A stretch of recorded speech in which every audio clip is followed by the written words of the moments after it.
नमस्कार दोस्तों, स्वागत है आपके अपने चैनल आईएएस एनालिसिस में। मध्यकालीन भारतीय इतिहास के अंतर्गत आज हम लोग बात करेंगे लेक्चर नंबर 20 के अंतर्गत विजयनगर साम्राज्य की। इसका पार्ट 1 ऑलरेडी आ चुका है, जिसमें मैंने आपको बताया हुआ था कि किस प्रकार से विजयनगर साम्राज्य का उदय हुआ, किन परिस्थितियों में उस विजयनगर साम्राज्य का उदय हुआ और उसके जो भी रिसोर्स थे, जो भी स्रोत थे, खासकर पुरातात्विक स्रोत, साहित्यिक स्रोत और मोस्ट इम्पोर्टेंट पार्ट स्रोतों में विदेशी स्रोत, जो बहुत सारे यात्रियों का उस विजयनगर साम्राज्य में आगमन होगा और अक्सर वहाँ से प्रश्न पूछा जाता है।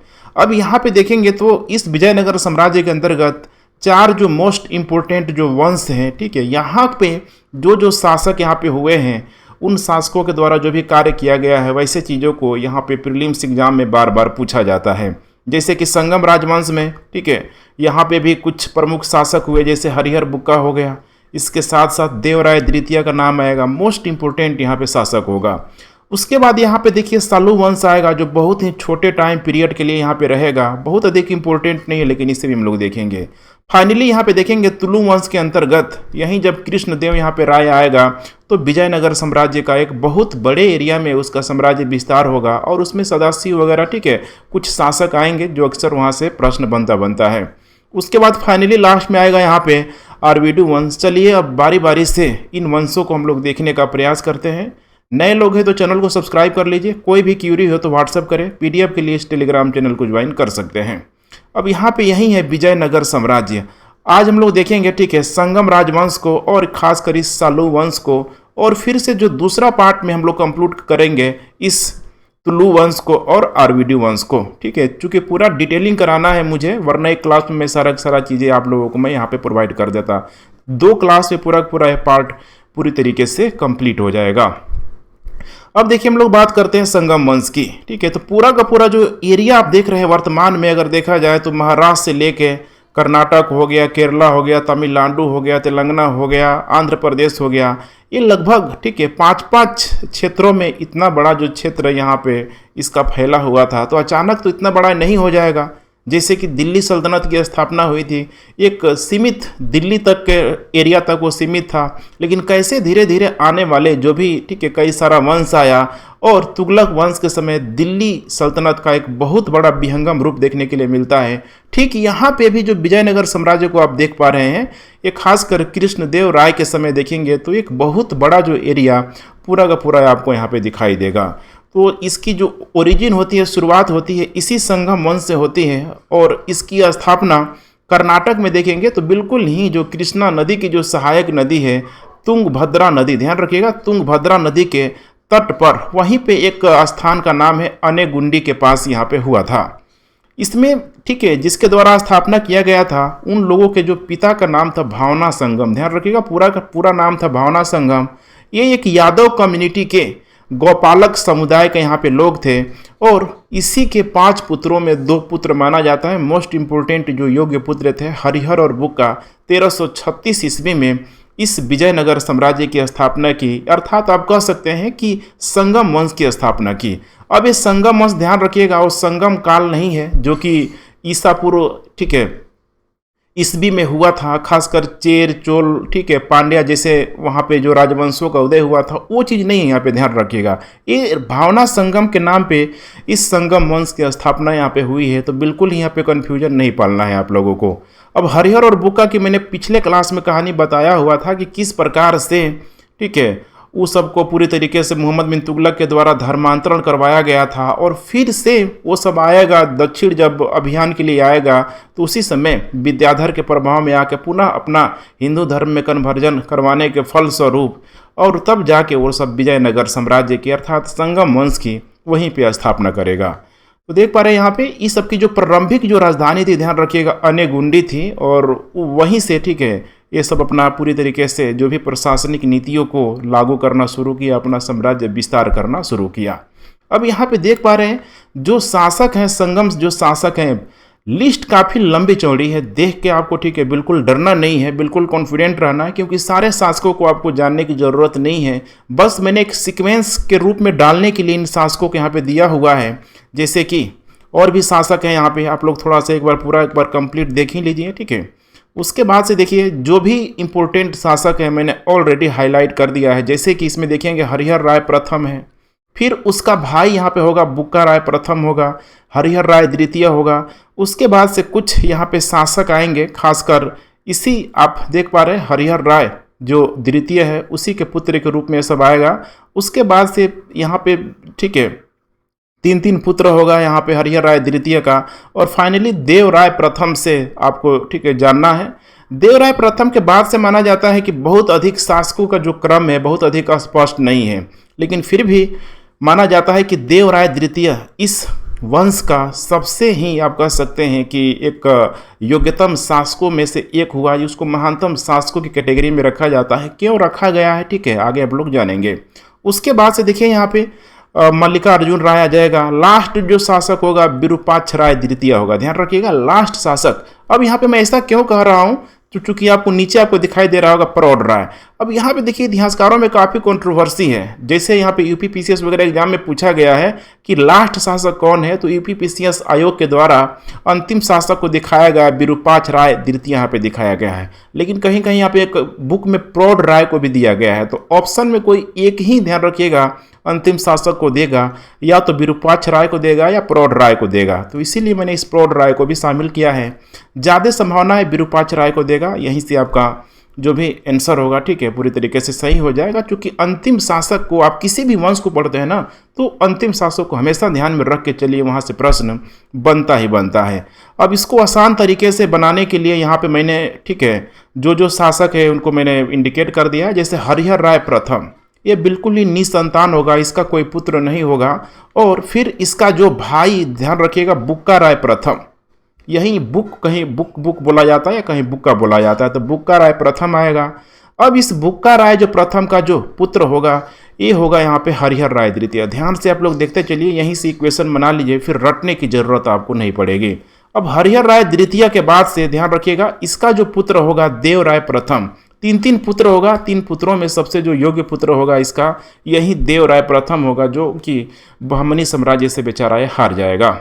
उसके बाद से आएगा यहाँ पे ध्यान रखिएगा देव राय द्वितीय। देव राय द्वितीय देखिए इसी देव राय प्रथम का एक पुत्र होगा वीर विजय करके, वीरसेन करके होगा, उसी का पुत्र होगा देव राय द्वितीय, जो सबसे योग्यतम शासकों में से इसको एक माना जाता है। और फाइनली यहाँ पे आपको लास्ट में देखना है इस प्रौढ़ राय को ठीक है, जो कि अंतिम शासक के रूप में आप इसे समझ सकते हैं। तो चलिए इन बारी बारी से इन शासकों को देखते हैं, बिल्कुल क्रम से आपको देखते चलना है।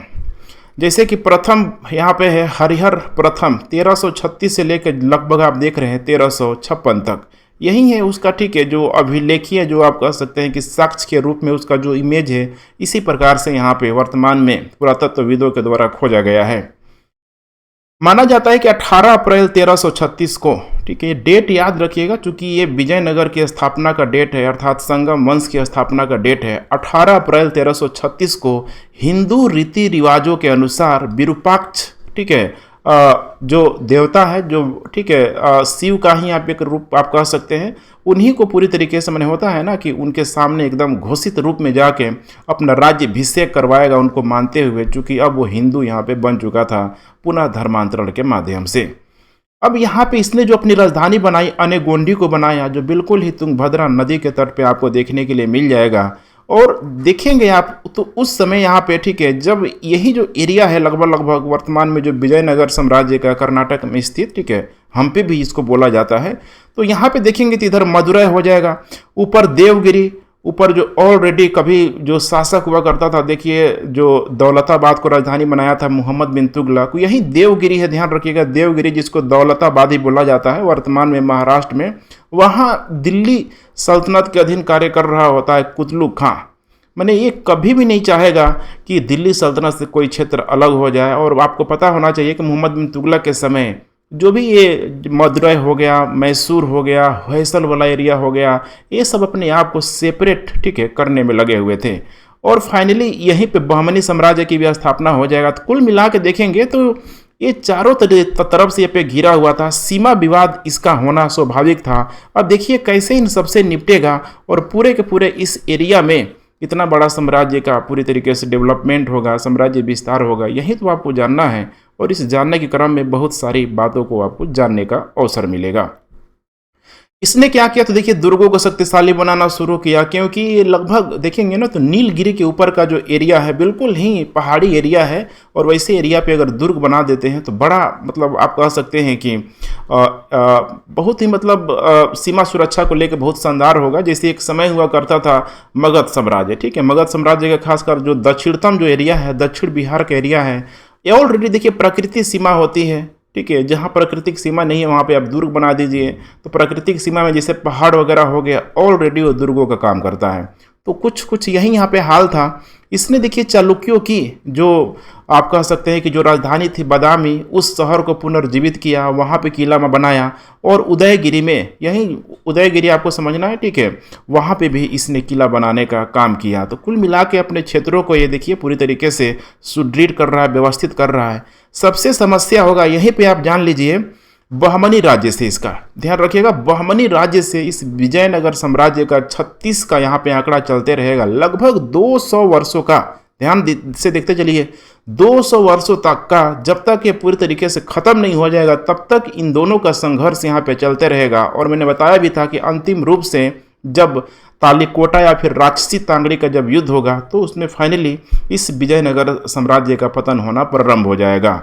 समस्या क्या था तो देखिए रायचूर दोआब को लेके, अब रायचूर दोआब की अगर भौगोलिक लोकेशन देखेंगे, ठीक है, तो आपको पता होना चाहिए कि कृष्णा नदी और उसकी सहायक नदी जो है तुंगभद्रा नदी, ये ऐसे आपको देखने के लिए मिल जाएगा, कृष्णा नदी, ठीक है, और यही जो सहायक जो नदी है इसकी, जो तुंगभद्रा जो नदी है, यही जो बीच का जो एरिया है ना, इसी को बोला जाता है रायचूर दोआब। वर्तमान में देखेंगे तो 3 राज्यों को कवर करता है।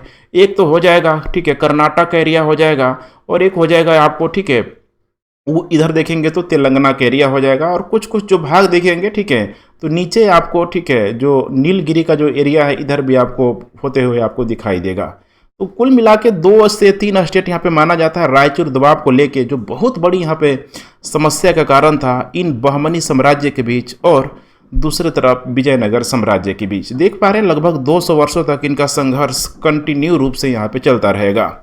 फिर देखिए 1346 में यह अपना साम्राज्य विस्तार करने का प्रयास करेगा, और उस समय देखिए होयसल राज्य, ध्यान रखिएगा, होयसल जो राज्य था यहाँ पे, ठीक है, कर्नाटक के ही क्षेत्रों में चूंकि अपना साम्राज्य विस्तार कर रहा है, बिल्कुल ही मतलब जिसके तलवार पे दम होगा वही अपना साम्राज्य विस्तार करेगा। और होयसल शासक उस समय बल्लाल चतुर्थ आ जाएगा। इसके पहले इसका जो पिता हुआ करता था बल्लाल, ठीक है, तृतीय हुआ करता था, लेकिन ये चतुर्थ आया, ठीक है, इसमें योग्यता का यहाँ पे अभाव था, और फिर इसके क्षेत्रों को यहाँ पे सर्वप्रथम इसने, ठीक है, होयसल राज्य को 1346 के आसपास इस हरिहर प्रथम ने मिला लिया।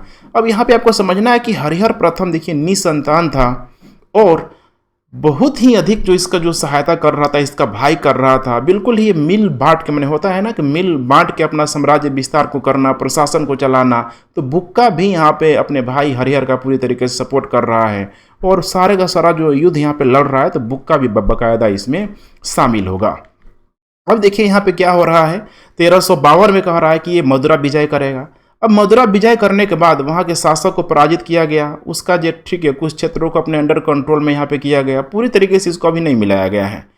इसके बाद देखेंगे तो चूंकि ये लोग काकतीय प्रशासन में, आपको याद होगा, वहीं वारंगल का, ठीक है, तेलंगाना का जो काकतीय जो वंश था, वहाँ पे ऑलरेडी लोग, ये दोनों भाई संबंध रह चुका था, तो इसको पता था ना कि प्रशासन को किस तरीके से चलाया जाता है, क्या बेहतरीन तरीका जो मैनेजमेंट का यहाँ पे हो सकता है, कैसे साम्राज्य विस्तार किया जा सकता है। तो ये लोग भली भांति जानता था, और ये लोग क्या किया कि बांटना शुरू किया, जैसे कि देश के रूप में, स्थल के रूप में, नाडु में प्रशासनिक गतिविधियों को सुचारू रूप से चलाने के लिए 3-3 क्षेत्रों में अपने एरिया को ये लोग बांट दिया।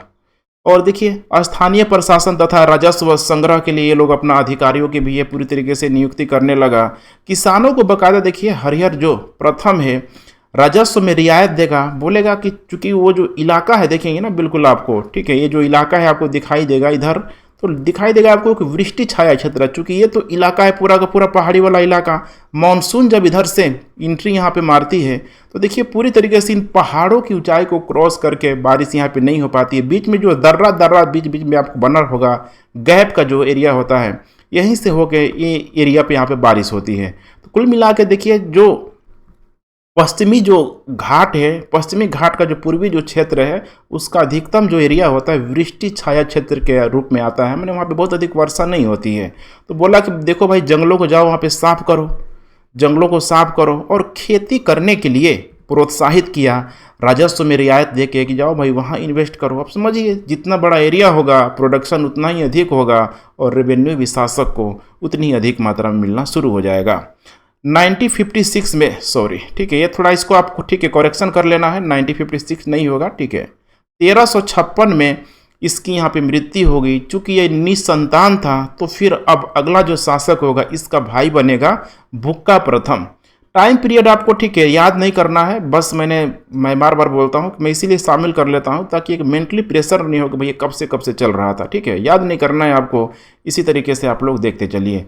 तो ये आगे है, देखिए बुक्का प्रथम, ठीक है, यही है, देख पा रहे हैं यहाँ पे।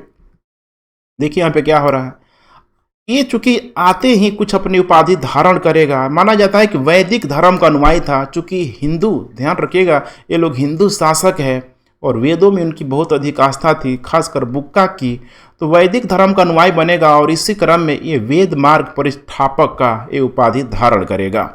और इसने विद्यानगर को, अर्थात ठीक है, पहला जो राजधानी थी, ठीक है, इसका जैसे कि अरेनेम्बी करके यहाँ पे राजधानी था, अरेनेमेंडी करके, ठीक है, थोड़ा प्रोनाउंसिएशन डिफिकल्ट है, लेकिन ये आके अपनी दूसरी जो राजधानी बनाएगा, विद्यानगर को राजधानी बनाएगा। और वहीं जो विद्यानगर है इसका जो ठीक है नया नाम चल के यहाँ पे हो गया विजयनगर, और वर्तमान में इसी एरिया को पूरा हम्पी का एरिया यहाँ पे बोला जाता है। तो ये इसलिए माना जाता है कि विजयनगर का इसने यहाँ पे निर्माण भी करवाया। थोड़ी बहुत कंट्रोवर्सी है यहाँ पे, जैसे कि फरिश्ता जो एक इतिहासकार है वो बोलेगा कि विजयनगर का निर्माण तो जो होयसल जो शासक था बल्लाल देव तृतीय ने करवाया हुआ था, लेकिन यहाँ पे अधिकतर जो अनुश्रुतियाँ है आप कह सकते हैं, अधिकतर जो साक्ष्य है, माना जाता है कि बुक्का प्रथम ने ही विजयनगर, ठीक है, जो नगर था उसकी स्थापना करवाया हुआ था। राज्य की सीमाओं में देखिए इसने और अधिक वृद्धि करना शुरू किया, अर्थात अपनी साम्राज्यवादी विस्तार नीति को प्रोत्साहन देना शुरू किया। और सबसे समस्या था यहाँ पे देखिए विजयनगर और बहमनी को लेके, मैंने शुरू में बता दिया है कि 200 सालों तक इनके बीच युद्ध चलता रहेगा। तो विजय और नगर और बहमनी जो सुल्तान था उस समय मुहम्मद शाह प्रथम के मध्य माना जाता है कि 3 युद्ध हुआ। 3 युद्धों में सबसे जो इम्पोर्टेंट था रायचूर दोआब को लेके, जैसे कि कृष्णा और तुंगभद्रा नदी के बीच के एरिया को लेके, बहुत बड़ा देखिए वो सबसे जो मोस्ट जो इम्पोर्टेंट जो फैक्टर था दोनों के बीच के युद्ध का, वो था रायचूर यहाँ पे दोआब। दोनों एक दूसरे के मारने को यहाँ पे तैयार थे, क्योंकि देखिए उतना जो दोआब वाला एरिया कोई भी शासक छोड़ना नहीं चाहेगा यहाँ पे, क्योंकि कृषि मोस्ट इम्पोर्टेंट पार्ट हुआ करता था उस समय, ठीक है, प्राथमिक क्रियाकलाप के रूप में। तो आप समझ सकते हैं कि कोई कृषि को क्यों छोड़ेगा, कोई भी शासक यहाँ पे छोड़ने के लिए तैयार नहीं होगा, क्योंकि उससे बहुत बड़ी उसको यहाँ पे रेवेन्यू मिलेगा। दूसरा जो यहाँ पे युद्ध होगा कृष्णा गोदावरी डेल्टा क्षेत्रों को लेके, और यहीं से इन लोगों ने एक बाउंड्री निर्धारित किया कि भाई कृष्णा नदी को एक सीमा मान लिया जाता है कि कृष्णा नदी के ऊपर विजयनगर रहेगा, और कृष्णा नदी के ऊपर बहमनी साम्राज्य रहेगा और उसके नीचे यहाँ पे विजयनगर साम्राज्य रहेगा। तीसरा जो युद्ध होगा मराठवाड़ा प्रदेश को लेके, जैसे कि मैंने आपको बताया हुआ था कि जो दौलताबाद का जो एरिया था, ठीक है, लगभग उसकी जो सीमा थी इससे यहाँ पे मिल रही थी। तो 3 जो यहाँ पे युद्ध आपको देखने के लिए मिल जाएगा, जो विजयनगर और बहमनी साम्राज्य के बीच चल रहा था बुक्का प्रथम के समय। अब देखिए क्या हो रहा है कि 1374 में इसने चीन में एक दूत मंडल भेजा, जो अक्सर एग्जाम में पूछा जाता है कि दूत मंडल मैंने 1374 ईस्वी में, ठीक है, विजयनगर साम्राज्य का कौन ऐसा शासक था जो चीन में एक दूत मंडल भेजा, उसका नाम है, ध्यान रखिएगा, बुक्का प्रथम। 1377 में बहुत ही इंपॉर्टेंट काम किया इसने, मदुरा विजयम, ध्यान रखिएगा, मदुरा विजयम इसने किया, अर्थात जिस मदुरा को इसके भाई ने, ठीक है, ऑलरेडी जीता हुआ था, अब ये पूरे तरीके से उसका मतलब निस्ता नाबूद यहाँ पे ख़त्म कर देगा, मैंने उसको मिटा देगा और पूरे तरीके से अपने अंडर कंट्रोल में कर लेगा। और इसको मैंने पिछले क्लास आपको बताया भी था कि जो रिसोर्स था, खासकर पुरातात्विक स्रोत जो है यहाँ पे, ठीक है, उसमें आपको दिखाई देता है इसका जो पुत्र था कुमार कंपन, ध्यान रखिएगा, कुमार कंपन, उसकी पत्नी थी गंगा देवी के द्वारा, ठीक है, इसी ने यहाँ पे इस मदुरा विजय का पूरी तरीके से वर्णन किया हुआ है। अब इसमें क्या हुआ तो देखिए, अर्काट का जो शासक था राजनारायण शंभू राय, ये याद, ठीक है, ये नाम याद रखिएगा आप लोग, राजनारायण शंभू राय। माना जाता है कि इस शासक को, जो मदुरा का जो शासक था, इसको बंदी बना के रखा हुआ था, तो इसने इसको मुक्त किया, अपना दोस्त बनाया, तो स्वाभाविक सी बात है कि अब इसके भी क्षेत्रों पे उसका कंट्रोल होना शुरू हो जाएगा। और इसने पूरी तरीके से मदुरा को अपने राज्य में मिलाया। साम्राज्य की सीमाओं के अंतर्गत देखेंगे तो इसका अब जो साम्राज्य है, इस बुक्का प्रथम का दक्षिण भारत से लेके मैंने पूरा जो रामेश्वरम, तमिल व चेर प्रदेश यहाँ पे हो जाएगा। चेर मतलब केरला के क्षेत्रों में, ध्यान रखिएगा, केरला, ठीक है, केरल पुत्र, ठीक है, तो इसे भी आप लोग ध्यान रखिएगा, ठीक है। तो अब इसी के बाद इसने एक उपाधि धारण किया कि तीनों समुद्रों का स्वामी, ध्यान रखिएगा, तीनों समुद्रों का स्वामी। चूंकि अब इसकी जो सीमाएं हैं, इधर देखिए मदुरा की तरफ, चेन्नई की तरफ इधर आ गया, मैंने तमिलनाडु की तरफ, चेर देखा जाए इधर, ये वाला जो एरिया है केरला की तरफ हो गया, ऊपर तो ऑलरेडी था ही यहाँ पे। तो अब देखिए इधर हो जाएगा पूरी तरीके से अरब सागर हो जाएगा, इधर हो जाएगा बे ऑफ बंगाल, और नीचे हो जाएगा यहाँ पे हिंद ओशियन। इसीलिए बोला गया इसके तीनों समुद्रों का इसको स्वामी के रूप में जाना गया, इस बुक्का प्रथम को। तो कभी कभी स्टेटमेंट दे देता है, याद करेंगे तो फील नहीं आएगा, समझ लेंगे तो फिर आप जिंदगी भर नहीं भूलेंगे। देखिए यहाँ पे क्या हो रहा है, संस्कृत साहित्य को, ठीक है, काफ़ी इसने, आप कह सकते हैं कि संरक्षण प्रदान करना शुरू किया, क्योंकि ऑलरेडी जो इसका जो गुरु था श्रृंगेरी मठ का विद्यारण्य, ध्यान रखिएगा, विद्यारण्य, उनका एक और नाम था माधवाचार्य करके, जो उनको, ठीक है, हिंदू धर्म में पुनः उस सबको दीक्षित किया हुआ था, और सायणाचार्य के यहाँ पे संरक्षण दिया। मैंने संरक्षण मतलब समझ रहे हैं ना, कि अगर एक शासक किसी एक, ठीक है, धर्म विशेष, जाति विशेष, किसी भी विशेष को अगर संरक्षण दे रहा है, तो उसको भी पूरी तरीके से यहाँ पे लाभ मिलना शुरू हो जाएगा। जैसे कि गुप्तों ने भी दिया था, गुप्तों ने ब्राह्मण धर्म को बहुत अधिक संरक्षण दिया था, जिसके वजह से ब्राह्मण धर्म गुप्त काल के समय देखेंगे तो बड़ी तेजी से आगे आना शुरू हो जाएगा। ठीक वैसे ही ये सब कर रहा है। तेलुगु साहित्य को भी इसने, ठीक है, काफ़ी संरक्षण दिया। जैसे कि इसमें महा जो कवि है, इसका, ठीक है, नाम याद रखिएगा, ठीक है, नचन सोम, ध्यान रखिएगा, नचन सोम के निर्देशक में यहाँ पे किया गया। तो पूछ देगा यहाँ पे नचन सोम किस के यहाँ के समकालीन है, तो बुक्का प्रथम के। इसके अलावा इसका जो एक अभिलेख मिलता है, ठीक है, एक अभिलेख में माना जाता है कि मालागौड़ा नामक एक महिला के सती होने का भी साक्ष्य मिलता है। ऐसे चीज़ों को बार बार प्रीलिम से पूछा जाता है। 1377 में देखिए अब इसकी मृत्यु हो जाएगी। अब देखिए जो अब नेक्स्ट जो शासक आएगा, हरिहर द्वितीय करके आएगा, 1377 से लेके 1404 तक इसका टाइम पीरियड है। ठीक है, यही है इसका, ठीक है, जो आप कह सकते हैं कि उसके समय जो मुद्राएं जो चल रही थी हरिहर द्वितीय के समय, यही मुद्रा है जो आपको स्क्रीन में यहाँ पे दिखाई दे रहा होगा। अब देखिए ये और कोई नहीं है बल्कि इसका जो पिता है यहाँ पे बुक्का है, ध्यान रखिएगा, बुक्का प्रथम का ही जो पुत्र है, ठीक है, ये हरिहर द्वितीय है। ध्यान रखिएगा, हरिहर द्वितीय से लग रहा होगा कि हरिहर प्रथम का पुत्र होगा हरिहर द्वितीय, नहीं, ध्यान रखिएगा, ठीक है, ये इसके पिता है यहाँ पे बुक्का प्रथम। इसने माना जाता है कि यह विजयनगर साम्राज्य के अंतर्गत पहला ऐसा शासक था जिसने एक से एक उपाधि को धारण किया, अर्थात महाराजाधिराज और राज परमेश्वर, ध्यान रखिएगा, राज परमेश्वर की उपाधि को इसने धारण किया। एक ट्रेडिशन आपको देखने के लिए मिलेगा विजयनगर साम्राज्य में कि इसके अधिकतर जो शासक हैं शैव मत अनुयायी को, अर्थात शिव को ही यहाँ पे मानते हुए आपको नजर आएंगे। ठीक है, तो इसीलिए इसने राज परमेश्वर की उपाधि का धारण किया। इसको एक महान विजेता के रूप में जाना जाता है, क्योंकि इसने अपनी साम्राज्य विस्तारवादी नीति के माध्यम से बहुत सारे छोटे बड़े क्षेत्रों को जीतना शुरू किया, जैसे कि कनारा हो गया, मैसूर, कांची, तिरुचिरापल्ली हो गया, वर्तमान में इसको त्रिची भी बोला जाता है, चिंगलपट आदि प्रदेशों पर विजय किया, और श्रीलंका के राजा से भी रेवेन्यू वसूल किया, जो वहाँ का जो, ठीक है, जो भी सिंहली शासक हुआ करता था सब।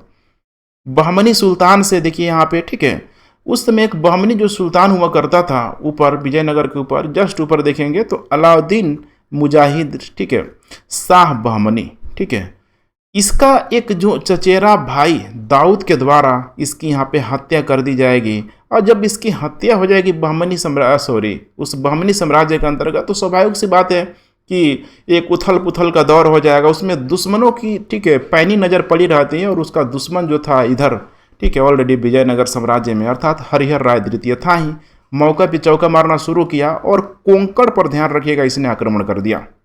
अब कोंकण पर आक्रमण किया, ठीक है, तो अब वो कोंकण का क्षेत्र इसके अंडर कंट्रोल में आ गया। वहीं जो गोवा वगैरह, ठीक है, जो बंदरगाह है, इसको मिलना शुरू हो गया। 1400 में फिर से माना जाता है कि जो बहमनी जो सुल्तान आएगा फिरोज शाह, ध्यान रखिएगा फिरोज शाह, ये इसको पराजित कर देगा और सारे क्षेत्रों को, ठीक है, ये अपना जो भी जीता हुआ था लेने का प्रयास करेगा और युद्ध क्षतिपूर्ति के राति में, मतलब युद्ध क्षतिपूर्ति के रूप में एक बहुत बड़ा जो हर्जाना है, बहुत खतरनाक संधि होता था। देखिए, ठीक है, जैसे कि आप लोगों ने जरूर पढ़ा होगा, जैसे कि वर्साई की संधि ले लीजिए, ठीक है, पेरिस शांति सम्मेलन ले लीजिए, मैंने बड़ा खतरनाक जो संधि होता है, मतलब समझ रहे हैं ना, एक शासक को पूरी तरीके से यहाँ पे डैमेज करने का प्रयास किया जाता है। तो यही हुआ यहाँ पे, ध्यान रखिएगा, सुल्तान फिरोज शाह के द्वारा हरिहर द्वितीय को पराजित किया गया। अभिलेखों में देखिए विद्यारण्य को, ठीक है, वहीं जो इस सब का जो पिता का जो गुरु हुआ करता था विद्यारण्य को यहाँ पे सर्वोच्चतम प्रकाश का अवतार कहा गया है, ठीक है, जो एक आप ऋषि मुनि के रूप में समझ सकते हैं उनको। 1404 में फाइनली इस हरिहर द्वितीय की भी यहाँ पे मृत्यु हो गई। अब जब इसकी मृत्यु हो गई तो यहीं से विजयनगर साम्राज्य की समस्याएं और अधिक शुरू हो जाती है, खासकर आंतरिक कलह के लिए, जैसे कि मुस्लिमों में होता है। जैसे ही, ठीक है, शासक की मृत्यु हो जाएगी, उसके पुत्रों में सीमा को लेके, राज्य को लेके यहाँ पे विवाद होना शुरू हो जाता है। यही चीज़ हमें सेम दिखाई देगा इस विजयनगर साम्राज्य के अंतर्गत कि इसके पुत्रों में उत्तराधिकार है तो यहाँ पे संघर्ष होना शुरू हो जाएगा। जैसे कि इसका जो बड़ा जो पुत्र है विरूपाक्ष राय प्रथम, ध्यान से देखते चलिए, रटने की जरूरत आपको नहीं पड़ेगी। उसके बाद बुक्का राय द्वितीय है, उसके बाद यहाँ पे देव राय प्रथम है यहाँ पे। अब इसमें जो बाजी मार गया सबसे, इसका जो ज्येष्ठ जो पुत्र था विरूपाक्ष राय प्रथम, महज देखिए 1404 से लेकर 1405 तक ये विजयनगर साम्राज्य की राजगद्दी पर बैठेगा, लेकिन एक साल के अंदर ही ये जो विरूपाक्ष राय जो प्रथम है, ध्यान रखिएगा, विरूपाक्ष राय जो प्रथम है, ठीक है, इसको ये अपदस्थ कर देगा। किसके द्वारा? बुक्का राय द्वितीय के द्वारा, उसके भाई के ही द्वारा। अब ये बुक्का राय जो द्वितीय है, महज माना जाता है कि 6 महीने तक ये शासन नहीं किया, तब तक जो उसका जो निचला वाला भाई है, छोटा जो भाई है देव राय प्रथम आएगा और उसको बुक्का द्वितीय को अपदस्थ करके, ठीक है, भगा देगा। तो यहीं से देखिए एक फिर से विजयनगर, ठीक है, गिरते गिरते यहाँ पे संभलते हुए आपको नजर आएगा। 1406 से लेकर 1422 तक के देव राय प्रथम यहाँ पे शासक रहेगा। बुक्का द्वितीय को अपदस्थ करके 5 नवंबर 1406 को ये विजयनगर साम्राज्य का शासन सत्ता को संभालेगा। अब माना जाता है कि बहमनी जो शासक था, जो ऑलरेडी देखिए फिरोज जो शाह था, ऑलरेडी देखिए, ठीक है, हरिहर द्वितीय को हराया हुआ था, उसने भी क्या किया, देखिए फिरोज शाह ने भी नया शासक देव राय प्रथम को अनेक बार, इसको माना जाता है कि पराजित किया। और पराजित होने के बाद देखिए बहुत ही खतरनाक एक संधि किया गया उसके द्वारा, ठीक है, हमने पुत्री की शादी करना पड़ेगा। देव राय प्रथम को अपनी पुत्री की जो शादी है इस फिरोज शाह से करना पड़ा। हालांकि इस बात को लेकर कंट्रोवर्सी है काफ़ी, ठीक है, चूँकि जैसे ही बात आती है इतिहास में हिंदू मुस्लिम और खासकर वैवाहिक संबंधों की बात आती है, थोड़ी बहुत समस्या आती ही आती है, लेकिन अधिकतर इतिहासकारों का इस पर यही मानना है। और साथ में देखिए बहुत सारा जो जीता गया जो क्षेत्र था, ठीक है, माना जाता है कि दहेज के रूप में, या फिर आप कह सकते हैं कि हारा था इसीलिए दिया, फाइनली इसको देना पड़ा विजयनगर का कई सारा क्षेत्र। तुंगभद्रा नदी से, ठीक है, इसने सिंचाई की सुविधा हेतु नहरें भी इसने निकलवाया। क्योंकि देखिए वो सब जो नदियां हैं ना, आप बरसाती नदी के रूप में समझ सकते हैं। जैसे कि बरसाती नदियां, अधिक मानसून यहाँ पे आएगा खासकर पश्चिम के क्षेत्रों में, तो इधर पूरी तरीके से देखें, गोदावरी नदी हो गया, कृष्णा नदी, तुंगभद्रा नदी, इधर नीचे कावेरी नदी, एकदम मतलब इतनी अधिक मात्रा में उन नदियों में पानी आ जाएगा। लेकिन गर्मी के दिनों में उनका वाटर लेवल पूरी तरीके से कम हो जाएगा, क्योंकि ये हिमालय नदियाँ नहीं है ना, ध्यान रखिएगा। हिमालय नदियाँ बारहमासी नदियाँ मानी जाती है, गर्मी के दिनों में उसका बर्फ़ पिघलने लगता है और उसकी वजह से भी जल स्तर लगभग देखेंगे तो उत्तर भारत में मेंटेन रहता है। लेकिन यहाँ पे तो समस्या है, ठीक है। तो ये चीज़ आपको समझना है कि तुंगभद्रा नदी से इसने सिंचाई की सुविधा हेतु नहर निकलवाया गया। जैसे कि आज कावेरी नदी को लेकर देखिए, गर्मी के दिनों में खास कर देखा जाए तो कर्नाटक और जो तमिलनाडु के बीच अक्सर तलवारें तन जाती है, बड़ी समस्या होती है। तो इसने देखिए सिंचाई की सुविधा हेतु इसने नहर निकलवाया। 1420 में इसी के समय, ध्यान रखिएगा, इटली का जो यात्री था निकोलो जो कांटी आया और पूरी तरीके से विजयनगर साम्राज्य का वर्णन करते हुए खासकर कुछ विशेष चीज़ों का इसने, ठीक है, जो आप कह सकते हैं कि वर्णन किया। वो अक्सर एग्जाम में पूछा जाता है, जैसे कि दीपावली हो गया, नवरात्र हो गया, सारे ही उत्सवों का, ठीक है, उसने जिक्र किया, जो कि हिंदू धर्म में सबसे पवित्र त्योहारों में से एक माना जाता है। प्रसिद्ध तेलुगु कवि श्रीनाथ को इसने संरक्षण दिया और इसी श्रीनाथ के द्वारा देखिए हर विलासम ग्रंथ की रचना की गई। अब कहीं कहीं लिखा रहता है कि देवराय प्रथम के द्वारा हर विलासम की रचना की गई थी, लेकिन ध्यान रखिएगा श्रीनाथ को ठीक है संरक्षण दिया तो उसका एक दरबारी कवि के रूप में बना रहा जिसने हर विलासम ग्रंथ की रचना की। ये माना जाता है कि दक्षिण भारत में इसके समय पूरी तरीके से विद्या का केंद्र बन गया था, ठीक है। जैसे कि उत्तर भारत में देखेंगे तो नालंदा हो गया, विक्रमशिला हो गया, वैसे ही दक्षिण भारत में देवराय प्रथम के समय ठीक है काफ़ी ही बड़े रूप में विद्यालय यहाँ पे खोला हो गया, अर्थात विद्या का केंद्र के रूप में यहाँ पे स्टेबलाइज हुआ। अब देखिए यहाँ पे 1492 में अब इसकी मृत्यु हो गई। अब इसके मृत्यु के पश्चात जो उसके पुत्र हुए, नंबर 1 है रामचंद्र, उसके बाद यहाँ पे वीर विजय राय, दोनों ही ये लोग गद्दी पर बैठेगा बारी बारी से, ठीक है। कोई ऐसा इस पर विवाद यहाँ पे नहीं था। शासनकाल माना जाता है कि दोनों भाइयों ने मिलकर लगभग 5 वर्षों तक चलाया, 1429 से लेके ठीक है लगभग ठीक है 26 तक, माने 29 से लेके यहाँ पे है, यहाँ पे ध्यान सॉरी ये थोड़ा सा इसको आप करेक्ट कर लीजिएगा, 1429 से लेके ठीक है 5 साल इस पर आप ऐड कर लेंगे तो लगभग ये 34 के आसपास आएगा, कहीं कहीं ठीक है टाइपिंग मिस्टेक है और कुछ नहीं है। देखिए यहाँ पे अब इसी के समय माना जाता है कि 2 भाई चूंकि उतना सब योग्य नहीं होगा और इसके समय बहमनी जो शासक होगा ठीक है अहमद शाह से फिर से इनको पराजित होना पड़ेगा, बिल्कुल ही अपने पिता के जैसा, और बड़ी रकम के रूप में ये सब पूरी तरीके से हर्जाना भी देगा। तो कुल मिला के यही कहानी है देखिए देवराय प्रथम का, ठीक है। उड़ीसा के गजपति शासक माना जाता है कि इसी के समय भानुदेव चतुर्थ, याद रखिएगा बड़ा फेमस नाम है गजपति शासक भानुदेव चतुर्थ ने, इनके जो क्षेत्र था राजमुंद्री, राजमुंद्री वर्तमान में एक जिला के रूप में समझ सकते हैं, वर्तमान में आंध्र प्रदेश में बिल्कुल ही गोदावरी नदी के किनारे आपको देखने के लिए मिल जाएगा। राजमुंद्री पर उसने अटैक किया। अब धीरे धीरे देखिए जो उड़ीसा का जो शासक है ना, ये भी धीरे धीरे ठीक है इस विजयनगर साम्राज्य की तरफ अपना साम्राज्य विस्तार करने का प्रयास करेगा। अब देखिए नेक्स्ट आएगा यहाँ पे देवराय द्वितीय 1426 से लेकर 46 तक। यही सबसे योग्यतम शासकों में से यहाँ पे एक होता है, यही है देखिए यहाँ पे देवराय द्वितीय। टाइम पीरियड भी देख रहे हैं लगभग 20 सालों तक ये शासन ठीक है सत्ता को संभालेगा। इसका जो पिता होगा वीर विजय राय, ध्यान रखिएगा वीर विजय राय।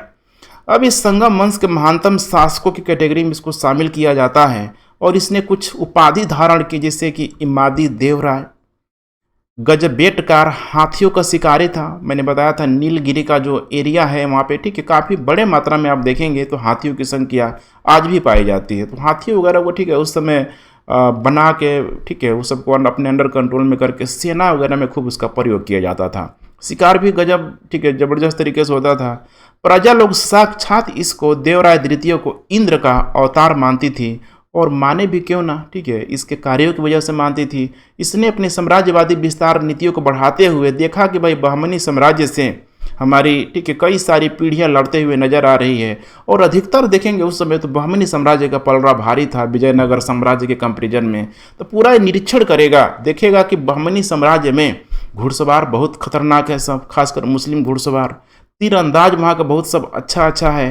तो उसी को ध्यान में रखते हुए देखिए गया एक तो सेना में मुसलमानों को इसने भर्ती करना शुरू किया, अच्छी अरबी घोड़ों का आयात किया और सैनिकों को प्रशिक्षण देना यहाँ पे शुरू किया, ठीक है।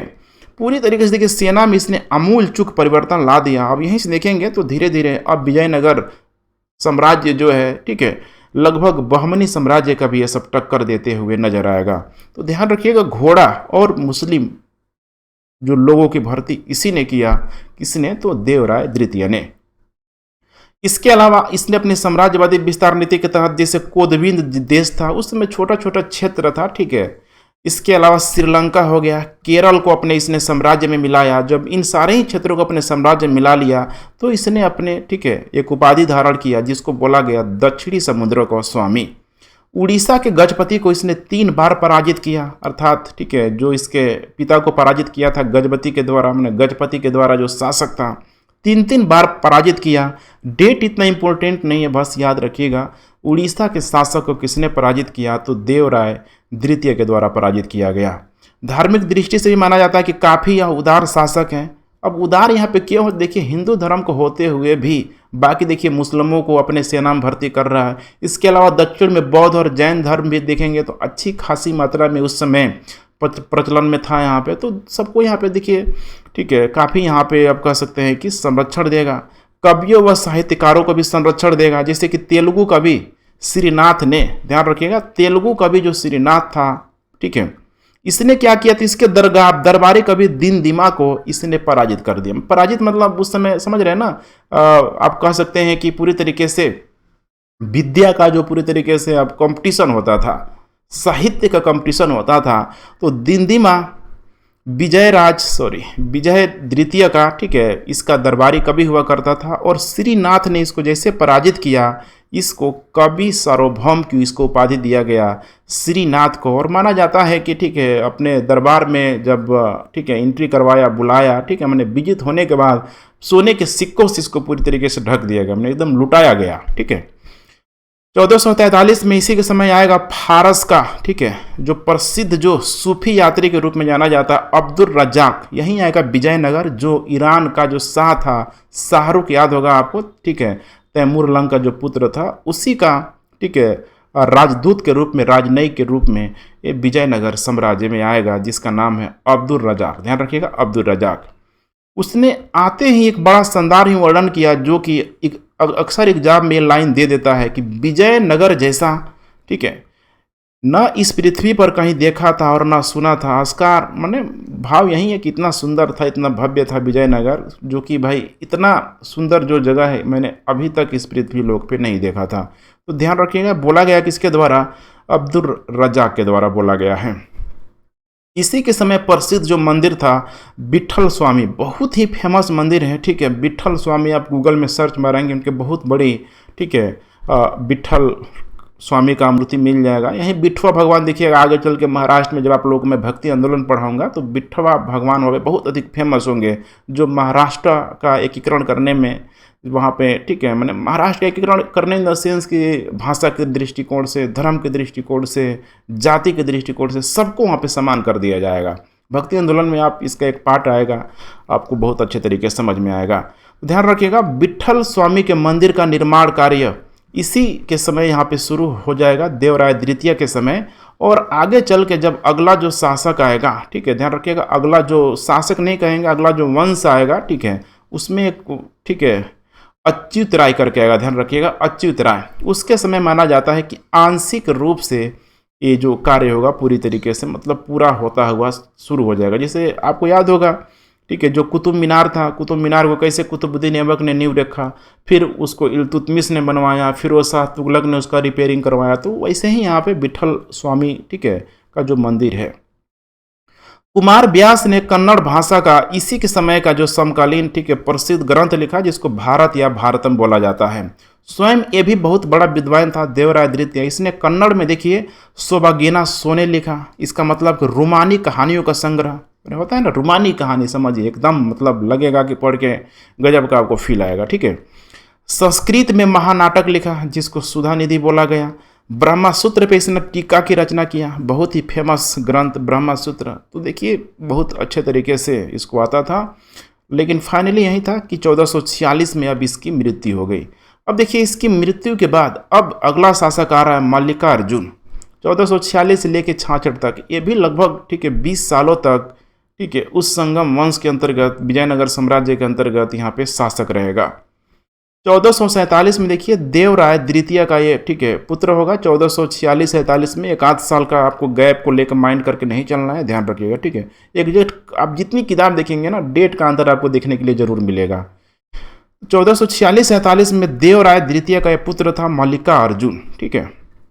इसने भी अपने पिता की तरह उपाधि धारण किया हुआ है, गजबेटकार, मैंने हाथियों का शिकारी के रूप में अपने आप की, ठीक है, मैंने एक उपाधि को धारण किया। लेकिन यही होता है ना कि उपाधि धारण करने से कुछ होता नहीं है, कार्य करके दिखाना पड़ता है। लेकिन माना जाता है कि सैनिक दृष्टि से अयोग्य था, अपने पिता की तरह उतना अयोग्य नहीं हुआ, और इसी समय से संगम वंश का पतन प्रारंभ हो जाएगा।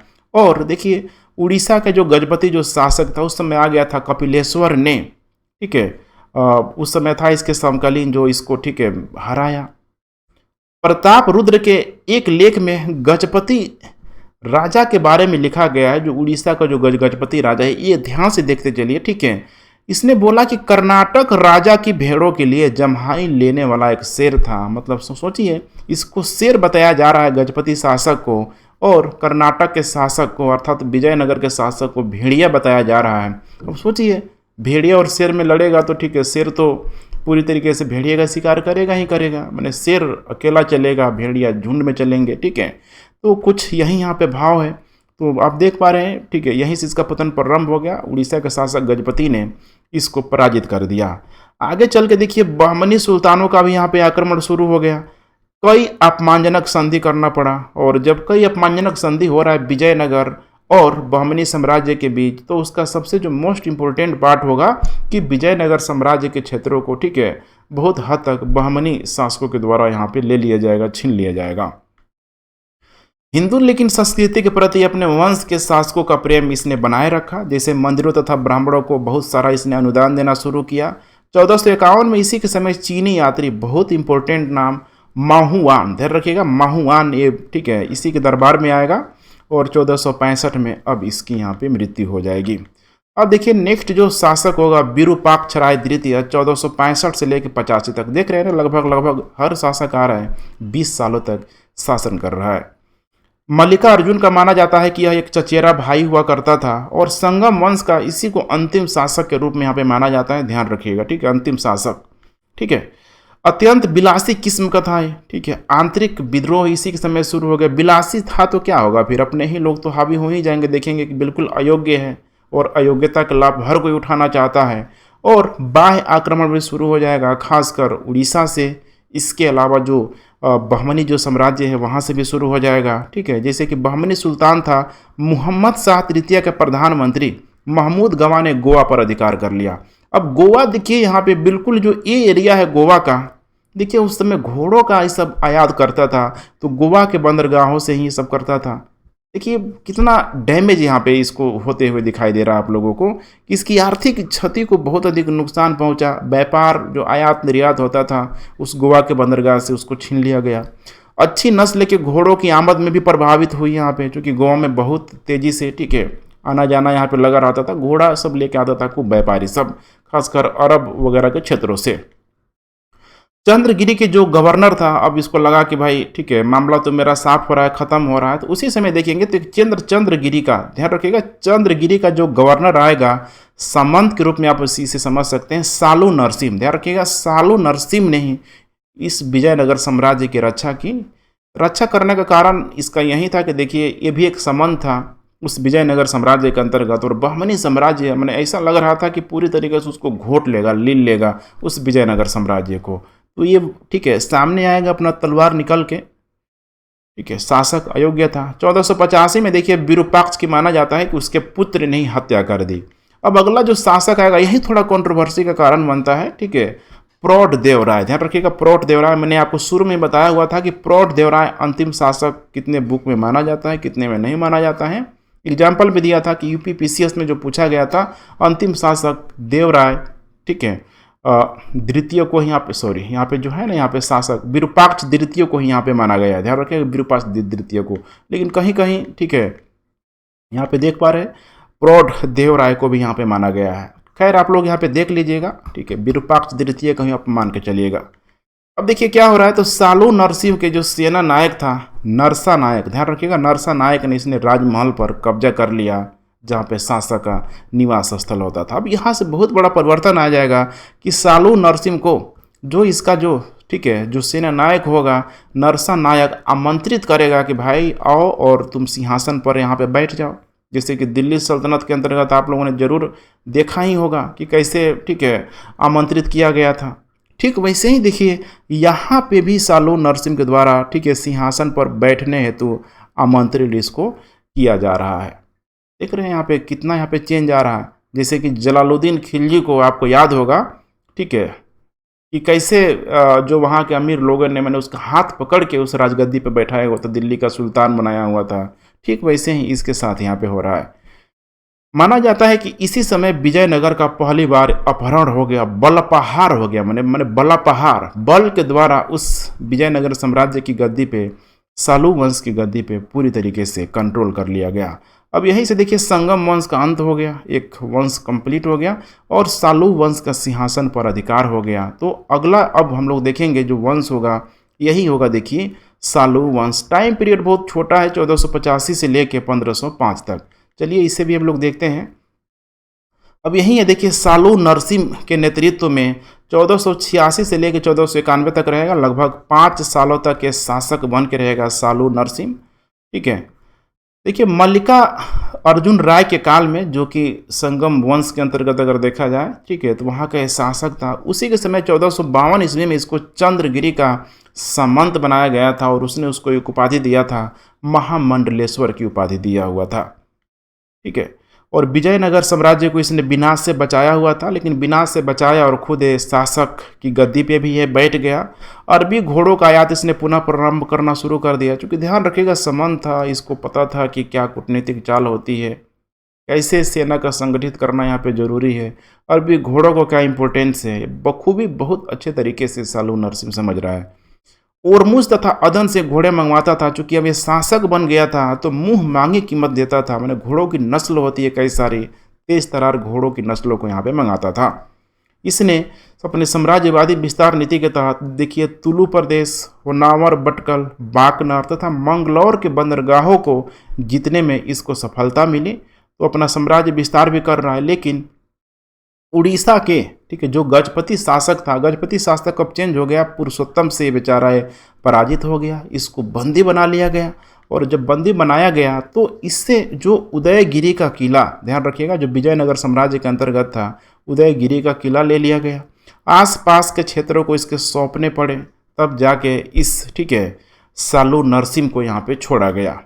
अब देखिए इसका जो अल्पवयस्क जो पुत्र था, बड़ा इंपॉर्टेंट नाम है इसका, टर्निंग पॉइंट होगा इमाड़ी नरसिंह। ध्यान रखिएगा, इमाड़ी नरसिंह अल्पसंख्यक था, तो इसको संरक्षण में, मैंने होता है ना, जब कोई भी एक पुत्र किसी का छोटा होता है, खासकर शासक का, तो उसके अगल बगल में बहुत सारे उसका संरक्षण करता शासकों के द्वारा लगाया जाता है। वैसे ही संरक्षणकर्ता के रूप में एक सेना नायक का नाम आएगा, नरसा नायक। ये भी नाम बहुत इंपॉर्टेंट है, नरसा नायक। ठीक है, अब देखिए 1491 में जब इसकी मृत्यु हो जाएगी तो इसी का जो पुत्र इमाड़ी जो नरसिंह होगा बिल्कुल ही अल्पवयस्क होगा। ध्यान से आप लोग सुनते चलिए, रटने की जरूरत नहीं पड़ेगी।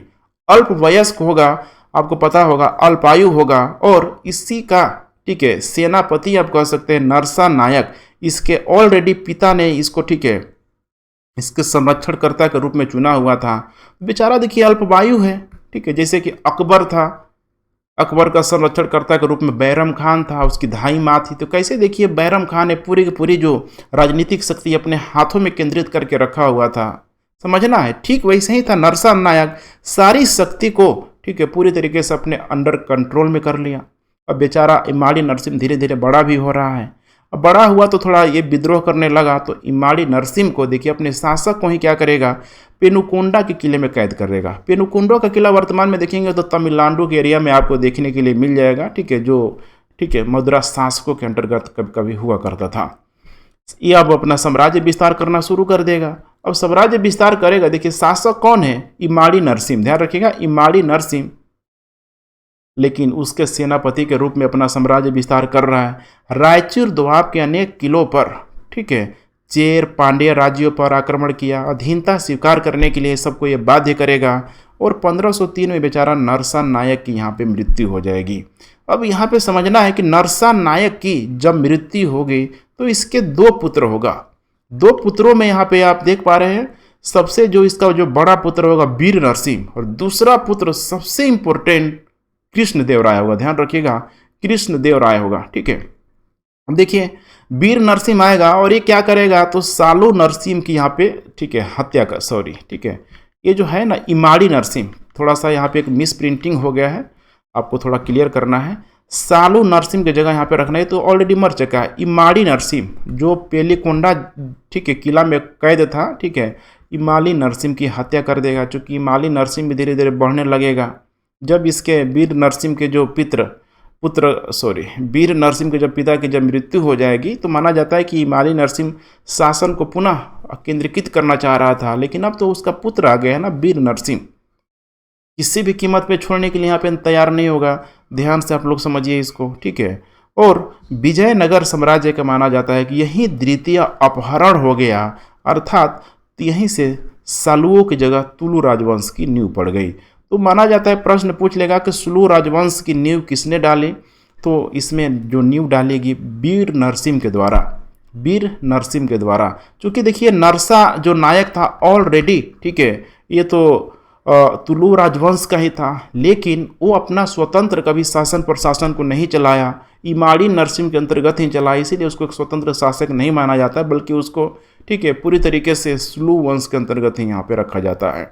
अब यहीं से शुरू हो जाएगा, देखिए, ठीक है, यहाँ पे आप लोग देखने का प्रयास कीजिए, तुलु वंश, ध्यान रखिएगा, तुलु वंश टाइम पीरियड देख रहे हैं 1505 से लेके 1570 तक, जिसमें कृष्ण देव राय का नाम आएगा, सदाशिव का नाम आएगा, जो काफ़ी इंपॉर्टेंट है। तो लेक्चर की लंबाई काफ़ी मेरे ख्याल से अधिक हो गई है। अब कल जो बचा हुआ ये जो 2 सेगमेंट है, तुलु और अरवाडी को हम लोग कंप्लीट कर लेंगे। तो ठीक है फ्रेंड्स, देखिए इसी तरीके से हम लोग करते चलेंगे। बार बार मैं बोलता हूँ, ठीक है, ये जो पढ़ाई की प्रक्रिया, एक बार इसी तरीके से पढ़ना स्टार्ट कीजिए, फिर से आपको दोबारा पढ़ने की ज़रूरत नहीं पड़ेगी, ठीक है। कोई भी, ठीक है, क्वेश्चंस में उठा के देखिए, खुद से लेक्चर करने के बाद उसको लगा के देखिए, फिर आपको पता चलेगा कि जो कंटेंट मिल रहा है, जो लेक्चर डिलीवरी मिल रहा है, आखिर आप क्वेश्चंस को बना रहे हैं कि नहीं बना रहे हैं, लिंक कर पा रहे हैं कि नहीं कर पा रहे हैं, तभी तो आपको समझ में आएगा।